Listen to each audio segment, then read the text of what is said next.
झांसी के जिला अस्पताल में प्रसव के दौरान गर्भवती महिला और उसके गर्भ में पल रहे शिशु की हो गई मौत। परिजनों ने इलाज में लापरवाही बरतने का लगाया है आरोप। भाई ने कहा कि नॉर्मल डिलीवरी कराने के लिए मांगे गए 5,000 रुपए, वह लोग पैसे देने को थे तैयार। तब तक नर्स उसकी बहन को लेकर चली गई अंदर। इसके बाद लगाए 2 इंजेक्शन और 10 मिनट बाद ही बहन पड़ गई नीली, जिसे मेडिकल कॉलेज लेकर पहुंचे परिजन, जहां उसे कर दिया गया मृत घोषित। निवाड़ी के वीर सागर गांव की रहने वाली थी 25 वर्षीय मृतका नेहा सेन, जो फिलहाल अपने परिवार के साथ अपने मायके राजगढ़ में रह रही थी किराए से। बीती रात उसे हुई प्रसव पीड़ा, जिसे तुरंत जिला अस्पताल ले गए परिजन। यहाँ इलाज के दौरान उसकी चली गई जान। शव को पोस्टमार्टम के लिए भेजकर मामले की जांच में जुटी पुलिस। बुधवार को ललितपुर दौरे पर पहुंचे यूपी सरकार के मंत्री दानिश आजाद अंसारी, जहां उन्होंने अखिलेश यादव पर बोला हमला। कहा कि समाजवादी पार्टी का हमेशा ऐसे रहा है मुस्लिम समाज को गुमराह कर राजनीति करने का मकसद। हमारे इबादतगाह इबादत के लिए है, न कि राजनीति की बैठक करने के लिए। बोले सपा को मुसलमानों की भावनाओं से खिलवाड़ अब कर देना चाहिए बंद। बांदा में 7 साल की मासूम बच्ची से रेप का मामला आया सामने, जहां बच्ची को गोद में खिलाने के बहाने अपने साथ कमरे में ले गया 35 वर्षीय युवक। वहां उसके साथ की गई दरिंदगी। बच्ची रोते बिलखते हुए पहुंची घर और अपनी मां को सुनाई पूरी आपबीती, जिस पर बच्ची की मां ने तुरंत पुलिस को दी सूचना। मौके पर पहुंची पुलिस ने पीड़िता को पहुंचाया अस्पताल। इसके बाद दबिश देकर आरोपी को कर लिया गिरफ्तार। एक ही बिल्डिंग में रेंट पर रहता है आरोपी और पीड़िता का परिवार। बांदा के कोतवाली नगर क्षेत्र की यह घटना। हमीरपुर जिले की मौधा कोतवाली क्षेत्र के खंडे गांव में बीती शाम में हुए दर्दनाक हादसे में 6 वर्षीय मासूम पीयूष की चली गई जान। जहां बाइक से फिसलने से नाले में गिर गया था बच्चा, जिसके बाद फ्लड पीएससी की टीम ने करीब 12 घंटे की मशक्कत के बाद बुधवार को शव को कर लिया बरामद। इस घटना से गांव में दौड़ गई है शोक की लहर। वहीं परिजनों का रो रो कर है बुरा हाल। टीकमगढ़ के मधुबन क्षेत्र की बड़माड़ई बीट में बुधवार दोपहर 12 बजे अवैध रेत खनन रोकने पहुंचे वन विभाग के कर्मचारियों पर खनिज माफियाओं ने कर दिया हमला। बीती रात खनन माफिया वन भूमि से कर रहे थे रेत का अवैध खनन। इस दौरान मिट्टी में फंस गया उनका ट्रैक्टर, जिसके बाद वह उसे वहीं पर छोड़कर हो गए फरार। बुधवार सुबह वन विभाग की टीम को मामले की मिली सूचना, तो मौके पर पहुंची टीम उन्होंने जेसीबी की मदद से ट्रैक्टर निकाल कर लिया जब्त। जब ट्रैक्टर को वन विभाग ले जा रही थी टीम, तभी बाइक पर सवार 1 दर्जन माफियाओं ने रास्ते में रोककर टीम से गाली गलौज करते हुए की मारपीट और ट्रैक्टर ट्रॉली छीनकर हो गए फरार। वन विभाग के कर्मचारियों ने 1 दर्जन माफियाओं के खिलाफ दर्ज कराई शिकायत, जिनकी तलाश में जुटी पुलिस। झांसी के मौरानीपुर में देखने को मिली एक अनोखी शादी, जहां ग्रेजुएशन कर चुकी 4 छात्राओं ने भगवान शिव से कर लिया विवाह।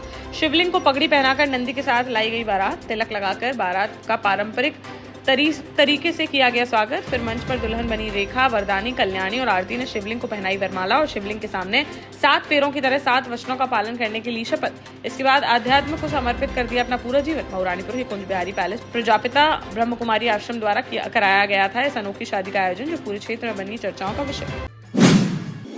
सागर में आर्थिक अपराध शाखा की टीम ने सहकारिता विभाग के संयुक्त पंजीयक शिवेंद्र देव पांडे को 50,000 रुपए की रिश्वत लेते हुए रंगे हाथों किया गिरफ्तार। वह सेल्समैन के पद की अनुशंसा करने के एवज में रिश्वत की कर रहे थे मांग। मामले में ईओडब्ल्यू की टीम कर रही है कार्रवाई। देश का जाना माना सैनफिन ग्रुप आपके लिए फिर लाया है झांसी में वास्तु के हिसाब से फ्लोर प्लान सहित एक शानदार टाउनशिप, जिसमें सुरक्षा की दृष्टि से सीसीटीवी, एक ही ग्रैंड गेट से एंट्री और एग्जिट, चौड़ी सड़कें, parking, car wash area, senior citizen and international fountain parks, swimming pool, gym, badminton, tennis आदि courts, school, hospital, shopping mart आदि कई सुविधाएं। इसीलिए तो हम झांसी में लोगों की पहली पसंद।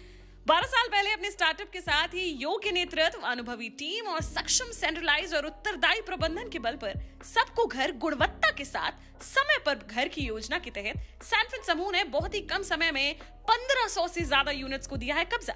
समय पर डिलीवरी से हमारे ग्राहकों में बढ़ा है विश्वास और मिली है संतुष्टि।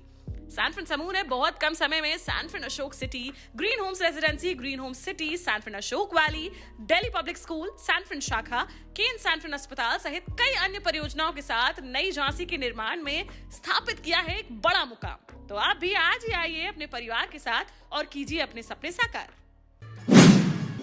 महोबा जिला अस्पताल में एक 25 वर्षीय मजदूर की संदिग्ध परिस्थितियों में हो गई मौत। उमरिया जिले का रहने वाला था मृतक अशोक सिंह, जो महोबा के दिदवारा गांव में करता था मजदूरी। बुधवार को अशोक को पेट में हुआ दर्द और होने लगी उल्टियां, जिस पर जिला अस्पताल ले गए परिजन। वहां 1.5 घंटे के इलाज के दौरान डॉक्टरों ने बाहर से मंगवाई 1600 रुपए की दवाएं।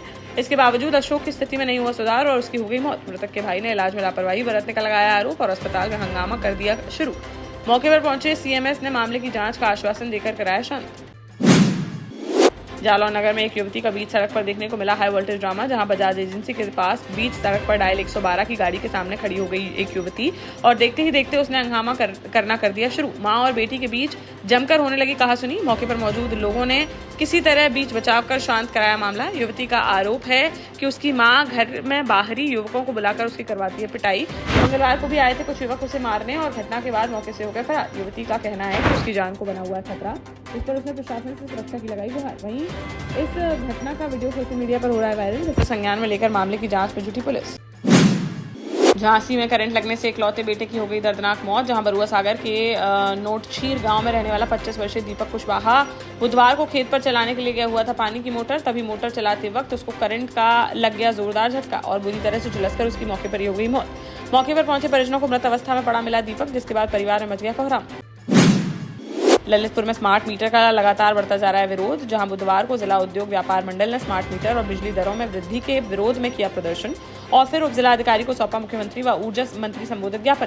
प्रदर्शनकारियों का आरोप है कि स्मार्ट मीटर में तेज जंपिंग की है समस्या। 100 यूनिट का उपभोग 1000 यूनिट तक हो रहा है दर्ज। कई गरीब के परिवारों के 40 से 50% तक बढ़ गए हैं बिल।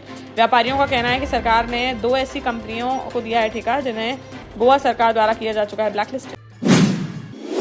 टीकमगढ़ में बड़माड़ई गांव के पास बीती देर रात वन विभाग की सरकारी गाड़ी की टक्कर से एक गाय की हो गई मौत। इस हादसे में एक अन्य गाय हो गई घायल। घटना के विरोध में बुधवार सुबह ग्रामीणों ने सड़क पर कर दिया चक्का जाम। पुलिस ने मौके पर पहुंचकर स्थिति को किया नियंत्रित।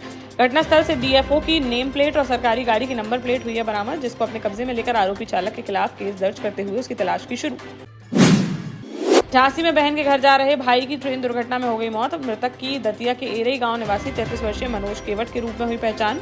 परिजनों ने बताया कि महाराष्ट्र में रहती है उसकी बहन, जिस पर अपनी बहन को लेने के लिए महाराष्ट्र जा रहा था मनोज। दतिया से पहुंचा झांसी, जहां से उसे बदलनी थी ट्रेन। तभी प्लेटफॉर्म नंबर 5 पर चलती ट्रेन से उतरते वक्त प्लेटफॉर्म के नीचे जा गिरा वह, जिससे उसकी मौके पर ही हो गई दर्दनाक मौत। पुलिस के फोन करने पर बुधवार को झांसी पहुंच गए परिजन। वहीं शव को पोस्टमार्टम के लिए भेजकर आज जीआरपी ने मामले की जांच कर दी है शुरू। टीकमगढ़ में राजपूत करणी सेना और अमर शहीद युवा संगठन ने बुधवार को जिला पंचायत सदस्य हृदय कुशवाहा के खिलाफ पुलिस अधीक्षक कार्यालय में दर्ज कराई शिकायत। संगठन के जिला अध्यक्ष विनय प्रताप सिंह के अनुसार कुशवाहा ने सोशल मीडिया पर ठाकुर समाज के विरुद्ध की हैं अभद्र टिप्पणियां। वहीं राजपूत करणी सेना के जिलाध्यक्ष राहुल सिंह चौहान बोले कि हृदय कुशवाहा जातीय राजनीति के लिए 2 समाजों के बीच पैदा कर रहे हैं तनाव। संगठनों ने हृदय कुशवाहा के खिलाफ कानूनी कार्रवाई की है मांग।